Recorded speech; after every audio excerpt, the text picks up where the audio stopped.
আমাদের কপাল যে সব সময় ভালো কিছুই হবে এমন কোনো কথা নেই, আর খারাপ সময় শেষ হয়ে ভালো সময় আসতেও কিন্তু সময় নেয় না। আমি একটা কথা মানি, মহান আল্লাহ তাআলা যে উম্মতকে বেশি ভালোবাসে সেই উম্মতকে সে বেশি কষ্ট দিয়ে ধৈর্যের পরীক্ষা নেয়, হয়তোবা সবকিছু থেকেও তার কাছে থাকে না। আসসালামু আলাইকুম, আমি আরুষি আরু। আজকে ঈদের দ্বিতীয় দিনের ব্লগ নিয়ে চলে আসলাম আপনাদের মাঝে। আমার ভালোবাসার মানুষেরা, তোমরা সবাই কেমন আছো? সবাইকে রমজান মোবারক। এখন অনেকেই কমেন্ট করবে যে আপু ঈদের দ্বিতীয় দিনের ব্লগ আজকে কেন? অ্যাকচুয়ালি আমরা এতটাই ব্যস্ত ছিলাম যে বাসা থেকে বেরো হইতে পারিনি, তোমাদের সাথে কোনো ভিডিও আমি ক্লিপ শেয়ার করতে পারিনি। তবে তারপর আমি টুকটাক যতটুকু পেরেছি ক্লিপ নিয়ে তোমাদের সাথে শেয়ার করার চেষ্টা করছি। ঈদের প্রথম দিন বাবার বাসায় যাওয়ার কথা ছিল, বাট ব্যস্ততার কারণে যেতে পারি। তাই তো ঈদের দ্বিতীয় দিনের মাথায় যত কাজ ফেলে রেখে চলে এসেছি আব্বু আম্মুকে দেখতে। কেননা ঈদের দিনের আসার কথা ছিল, তাই তারা খুব মন খারাপ করে রেখেছে, তাই আজকে চলে আসলাম না বলে। আব্বু আম্মু দেখে তো অনেকটা চমকে যাবে আমি জানি। আমাদের আস্তে আস্তে প্রায় দুপুর হয়ে যায়, সেই জন্য হচ্ছে আমরা এসেই দুপুরে খাবারটা খেয়ে নিই।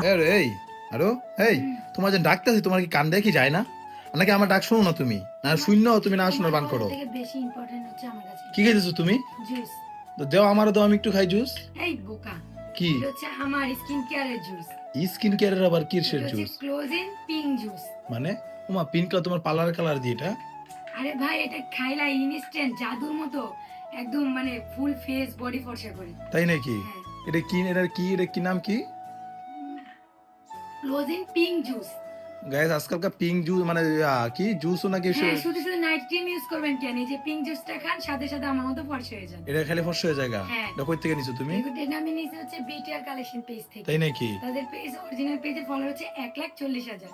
সো দেরি না করে এখনই পেজটি ভিজিট করে ক্লোজিন পিঙ্ক জুসটি অর্ডার করে নিয়ে নাও। তোমাদের সুবিধার জন্য আমি তাদের পেজ টিটিওনি মেনশন করে দেবো, এন্ড তাদের হোয়াটসঅ্যাপ নাম্বারটি হচ্ছে 01642127418।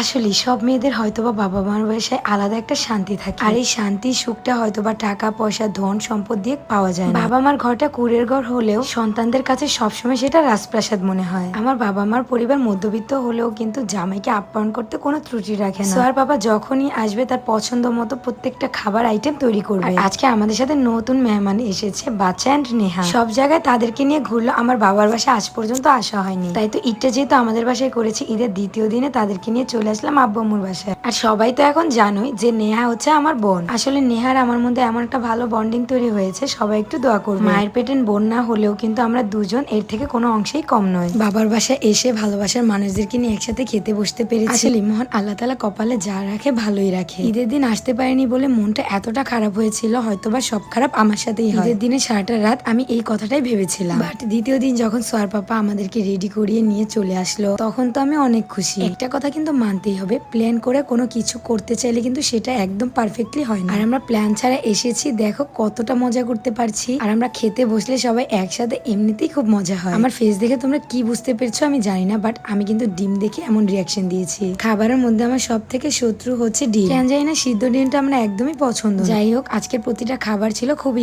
মায়েরাদের খাবার সন্তানদের কাছে সবসময় অমৃত হয়। দেখতে দেখতে চলে এসেছে একদমই ভিডিও শেষ পর্যায়ে। সবাই ভালো থাকো, আল্লাহ হাফেজ, টাটা।